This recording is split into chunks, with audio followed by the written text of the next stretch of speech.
দাদা Abdul Muttalib ওনার কপালের মধ্যে আল্লাহর নবীর নূর মুবারক ছিল।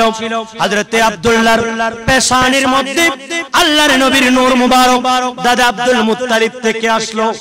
এভাবে আল্লাহর নবীর দাদা আব্দুল মুত্তালিব এবার সন্তান আব্দুল্লাহকে নিয়ে যেই মাত্র আব্রাহার সামনে গেল, আমার নবীর নূর মুবারক দেখার সাথে সাথে তারা বিনয়ী হয়ে গেলেন। সুবহানাল্লাহ বলেন। আব্রাহা বলল, আমি অনেক রাগান্বিত ছিলাম, কিন্তু আমি আপনাকে দেখার পর, আপনি তো দেখতেছি সৈয়দুল কুরাইশ, আপনি তো দেখতেছি কুরাইশদের সরদার, আপনি তো কুরাইশদের নেতা, আপনাকে দেখার সাথে সাথে আমার অন্তরটা নরম হয়ে গেছে। দাদা আব্দুল মুত্তালিব বলেন, কেন জানো? ভিতরে মনে মনে বলতেছেন, কারণ আমার সন্তান আমি আব্দুল্লাহকে নিয়ে এসেছি। সুবহানাল্লাহ বলেন। কারণ আব্দুল্লাহ হচ্ছেন আমার নবীর নূর মুবারক বহন করছেন। সুবহানাল্লাহ বলেন। এমত অবস্থায় বলেন, কেন আসছেন? এই আব্দুল মুত্তালিব, আমি আল্লাহর ঘর খানে কাবা ভাঙবো এবং আমি আপনার সাথে পরামর্শ করতে আসলাম। বলেন যে আপনি আগে আমার দুটো শর্ত নিয়ে আমি আপনার কাছে আসলাম। প্রথম কন্ডিশন হলো, আপনার বাহিনী আব্রাহা বাহিনী আমার কুরাইশ গোত্রের মধ্যে গিয়ে অনেকগুলি উট, অনেকগুলি ঘোড়া আমাদের চুরি করে নিয়ে এসেছে, আমাদের মানুষগুলাকে মেরেছে। আপনি তাড়াতাড়ি এগুলাকে ফেরত দিয়ে দেন। তো দ্বিতীয় নাম্বার বলেন, আপনি দ্বিতীয় নাম্বার আল্লাহর ঘর খানে কাবা ভাঙতে আসছেন। এই কাবার ব্যাপারে আমি কাবার মালিক নই, আমি হলাম উটের মালিক।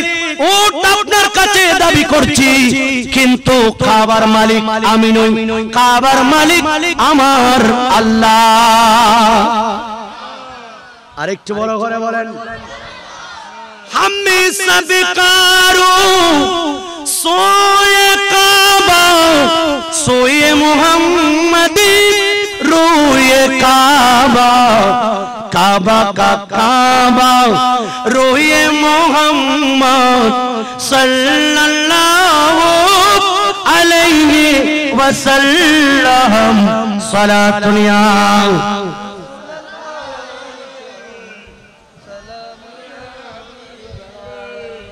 ইমাম আলা হযরতের শের, এগুলো আপনারা কি কখনো শুনেছেন? ইনি বলতেছেন, কাবা শরীফের মধ্যে একটা জবান আছে, এই জবান কাবা শরীফের মধ্যে চোখ আছে, কাবা শরীফের মধ্যে কান আছে। আর আমি আহমদ রাজাকে ডেকে ডেকে বলতেছে, আমি যখন হাজীদেরকে ডাকতেছি, হাজিও आओ शहन शाह का रौजा देखो, काबा तो देख चुके काबे का काबा देखो। ओ हाजी साहेब, तुमरा तो काबा देखेছো, আসো আসো কাবার কাবাকে একটু দেখে নাও। সুবহানাল্লাহ।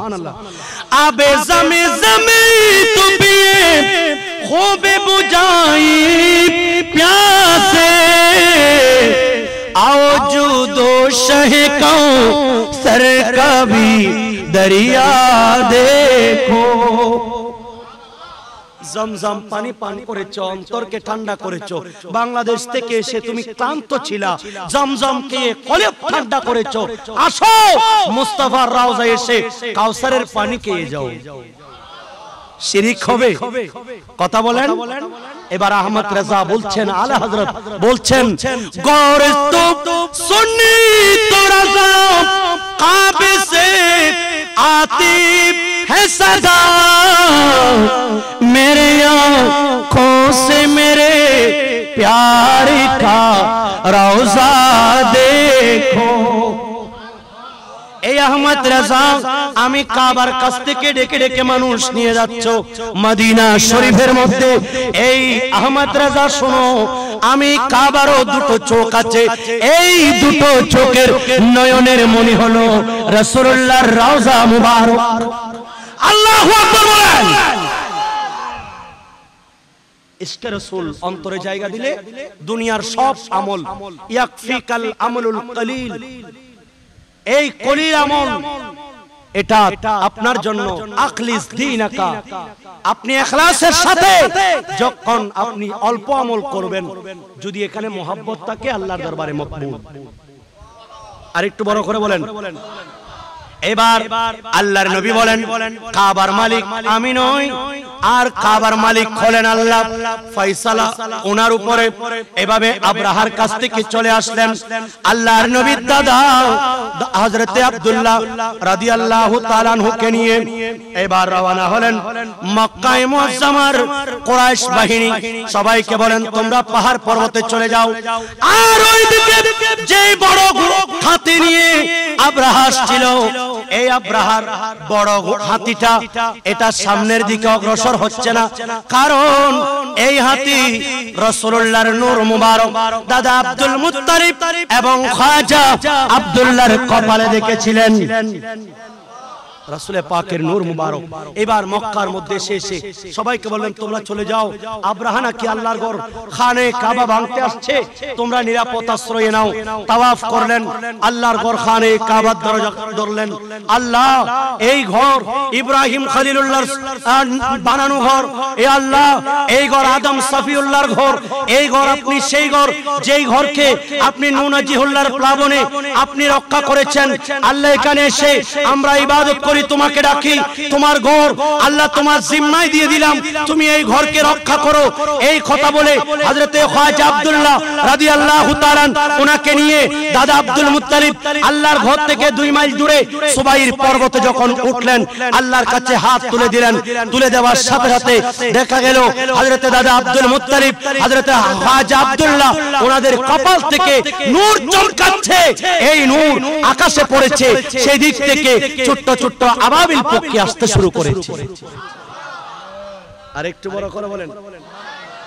এই আবাবিল পক্ষী মাত্র 3টা পাথর, এক একটা গ্রেনেড বোমার মতো কাজ করছে, যেখানেই পড়ছে সেখানেই ধ্বংস, যেখানেই লাগছে সেখানেই ধ্বংস। মাত্র ছোট্ট ছোট্ট 3টা পাখি। আর আল্লাহ বলছেন, হে রাসূল আলাম তারা কাইফা ফাআলা রাব্বুকা বিআসহাবিল ফিল, নবী গো আপনি কি সেই দৃশ্যটা দেখেন নাই? আসহাবে ফিল হাতিওয়ালাদের সাথে আল্লাহ কি আচরণ করেছেন। আর একটু বড় করে বলেন।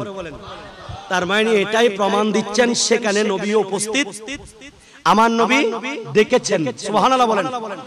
শুধু তাই নয়, দ্বিতীয় নাম্বার আল্লাহর নবী রাহমাতুল লিল আলামিনের এই পিতা হযরতে খাজা আব্দুল্লাহ যখন চমকাচ্ছেন, এমন সময় হাত তুলে দিলেন, নূর চমকাচ্ছে। এই নূরের বরকতে আল্লাহর ঘর খানে কাবা রক্ষা পেয়েছে আমার নবী নূরের ওসিলায়। तेरे यामती के बैतुल्लाह मुजरिक को झुकाओ, तेरे हैबत के हर थर थरा कर घिर गया। আমার নবীর আমদ যেদিন, আগমন যেদিন, সেই দিন আল্লাহর ঘর খানে কাবা থেকে এই মূর্তিগুলি থরথর করে পড়ে গেছে। নাউজুবিল্লাহ বলেন। আর একটু বড় করে বলেন। রাসূল পাক সাল্লাল্লাহু আলাইহি ওয়াসাল্লামের মিলাদুন নবী এটা উদযাপন করা, এটা আমরা মুমিনদের জন্য। বাবা কাদের জন্য? কারণ ঈদে মিলাদুন নবীর মাহফিলে আসলে মানুষের স্বভাব পরিবর্তন হয়ে যায়। কিভাবে? একটু হাদিস শুনেন। আচ্ছা, এখানে মসজিদের পাশে কবরস্থান আছে? আছে। আল্লাহর নবী বলেন, উম্মত ইন্নী আরা মা লা তারাউন, ইন্নী আসমাউ মা লা তাসমাউন। এ উম্মত আমি যেটা শুনি তোমরা শুনো না, আমি যেটা দেখি তোমরা দেখো না। এমত অবস্থায় আল্লাহর নবী বলেন, উম্মত তোমাদের মসজিদ পার্শ্বস্থ কবরস্থান, ঘরের পাশে কবরস্থান, এগুলা থেকে দৈনিক 5টা তোমার জন্য, তোমার পরিবারের জন্য, তোমার সমাজের জন্য, সকল বনি আদমের জন্য এই 5টা দৈনিক আসতে থাকে। বাবা কয়টা ডাক? এক নাম্বার, উম্মত তোমরা শোনো না, আমি শুনি। খবর তোমাদেরকে বলতেছেন, আনা বাইতুল ওয়াহদাতি ফাজালনি মুনিসি কিরাতাল কোরআন। খবর তোমাদেরকে ডেকে ডেকে বলতেছে, আমি একাকিত্বের ঘর, আমার কাছে আসতে হলে একা আসতে হবে, সিঙ্গেল অ্যালোন, দুইজন ডাবলিং করার কোনো সিস্টেম নাই। ওই কবরের মধ্যে তোমাদেরকে আসতে হবে একা। উম্মত তোমার সাথে একজনকে সঙ্গী আনতে পারবে। নবী গো কাকে নিয়ে আসবো? যাকে রাউজানে আমানিয়া হোটেলে, আমি দামি দামি হোটেলে তাকে বসিয়ে চা পান করিয়েছি, তাকে বলেন সেই নয়, তোমার স্ত্রী নয়, তোমার সন্তান নয়, যাদের জন্য ঘর বাড়ি রেখে এসেছো, এরা কেউ তোমার সঙ্গী হবে না। তোমার সঙ্গী দুনিয়াবি কাউকে আনতে পারবে না। হ্যাঁ হ্যাঁ, একজনকে তোমার সঙ্গী বানাতে হবে। সেই সঙ্গী হলো 30 পারা কোরআন তিলাওয়াত। আরেকটু বড় করে বলেন, নবী এসেছেন উম্মতদেরকে কোরআন শেখার জন্য। কি শেখার জন্য? উপহার দেওয়ার জন্য কোরআন। আর সেই গারে হেরার মধ্যে বসে বসে আল্লাহর ইবাদত বন্দেগী করতেন। আল্লাহর পক্ষ থেকে এলান হলো, ইকরা বিসমি রাব্বিকাল্লাযী খালাক, খালাকাল ইনসানা মিন আলাক। সুবহানাল্লাহ। পড়ুন আপনার রবের নামে, যিনি আপনাকে সৃষ্টি করেছেন। এই সংবাদ নিয়ে যখন চলে আসতেছেন, এই ওহী নিয়ে যখন আসতেছেন, নবী বলছেন, ইন্নী লা আরিফু হাজারা মক্কাতা, আমি ওই পাথরকে এখনো চিনি, ইউসাল্লিমু আলাইয়া বাদাল বাসাতি, আমি নবীর এই কোরআন শরীফ নিয়ে নামার সময়, আমি নবীর নবুয়ত প্রকাশ হওয়ার পর, এমত অবস্থায় আমি যখন ওই গারে হেরা থেকে নামতেছি, আমি দেখতেছি পাথর আমি নবীকে সালাম দিচ্ছে। আর একটু বড় করে বলবেন না, रहमती आलम प्यारी आका जिधर से गुजरा करती थी, जिधर से गुजरा करती थी, शजर गवाही देता था और पत्थर कलिमा पढ़ती थी, पत्थर कलिमा पढ़ती थी। सुभान अल्लाह बोलें। नूर खुदा के मुनकिर अब तो, नूर खुदा के मुनकिर अब तो अपनी आँखी कौन, आका आका बोल बंदे, आका आका उल आका आका बोल बंदे।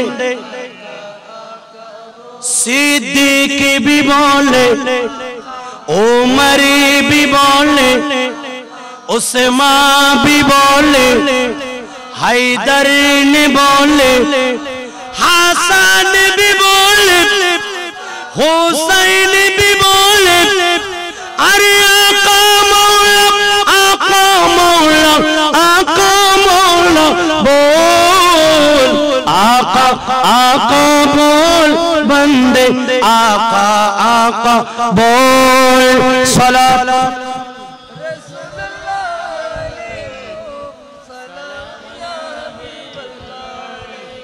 আল্লাহর নবী বলেন, উম্মত আমি যা দেখি তোমরা দেখো না, আমি যা শুনি তোমরা শোনো না। খবর তোমাদেরকে বলছে, দৈনিক 5 বার আমি একাকিত্বের ঘর, এখানে আসার পর একটা তুমি সঙ্গী নিয়ে আসবে। ইয়া রাসূলুল্লাহ, কাকে নিয়ে আসবো?